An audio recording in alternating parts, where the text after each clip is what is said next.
Ex-Special Forces agent Robert McCall lives a quiet life. Yo, Pops, bet you didn't have to push no dollies at your old job, did you? Guilty as charged. But he soon meets Teri, a young girl under the control of Russian gangsters. After her life is threatened, he vows to settle the score in The Equalizer. Hi, I'm Aaron, and I'm here with Sean and Leah. We're going to talk about The Equalizer, starring Denzel Washington. We've all just seen it. Sean, have you been equalized?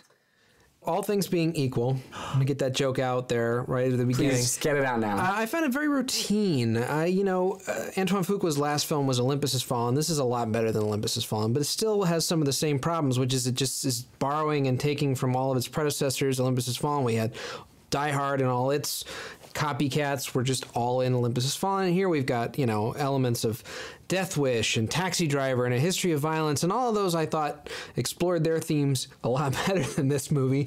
It's entertaining, but I just felt like it could have been so much more. It was highly formulaic. Highly routine. There's nothing original going on here, except, and including the fact that it's a big screen adaptation of a television show from 30 years ago, starring Edward Woodward.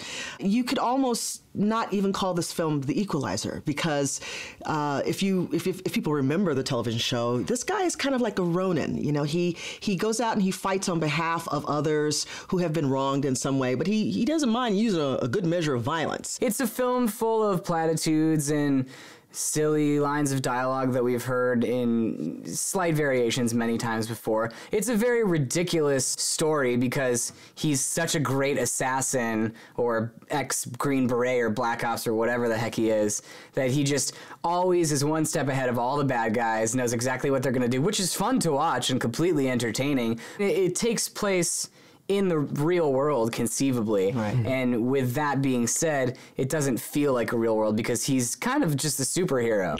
This girl, she have a name? Her name's Alina. Alina. No, it doesn't ring a bell. Okay. Look, I understand. These girls that you represent, I understand it's like they're an investment. So, give you $9,800. For what? Freedom. Denzel's great. I love Denzel. I think that he's played this role a lot, and he's very good at it, but it's not... This role, this character wasn't something new that he hasn't really done before. Yeah, but this is why you hire stars, right? Because they give you what you expect. They deliver on what you want. It's a promise. Yeah. If I cast Denzel, the filmmaker is saying, I promise you will not be disappointed, at least in terms of performance, right? So this is why we do that. And he's good, he's intense. He looks good doing action, even though I think there were a couple of stunt doubles in there, but he looks good. I mean, the illusion works for me. Yeah, it's just as important to have a great antagonist to Denzel. Oh, yes. And Marton Csokas was a creepy, fantastic bad guy. I don't know what you think, Sean. You have a look on your face like you might not agree, but he's pretty evil. He's solid. I thought he could have been a little bit more sinister. They present the Denzel Washington character in such a way where I don't feel that anybody in this movie rivals him in any way. And so I just thought that the bad guy could have stepped up to the plate a little bit more and really seemed like somebody who could actually take on this Denzel Washington character. And instead I'm going, oh, that guy's screwed. Mr. McCall. Yeah. Sorry to bother you. We're looking into a homicide that occurred 2 weeks ago. 5 dead. Russian restaurant. Oh, yeah, I heard about it on TV. I happened to be there that night. Oh, you were? Yeah. You wouldn't be here if I wasn't. That's right. We're just checking to see if any of the patrons remembered anything suspicious that night. Not that I recall. May I ask why you dined at that particular restaurant? Like Borowski. I was laughing at it because of how ridiculous it was. I don't know if I was supposed to always be laughing at it, though, and I think that might be a problem with the director, Antoine Fuqua, and his usage of tone, which I don't think he has gotten right in the last couple movies that he's done, including Olympus Has Fallen. I personally enjoyed White House Down more of the two White House terrorist movies because it was so goofy. Well, I think that that's exactly the problem, is that based on the scale and scope of this film, it takes its over-the-topness way too seriously.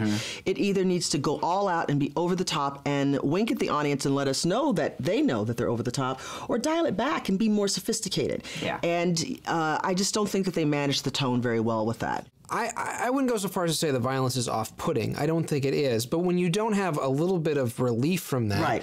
These killings are pretty brutal. Right. I mean, this Denzel Washington character is killing these people in pretty brutal ways, and you just sort of kind of get lost in the violence when you really should be having a good time. You should be entertained by it, and you know, him strangling people with barbed wire, I'm kind of checking out at that point.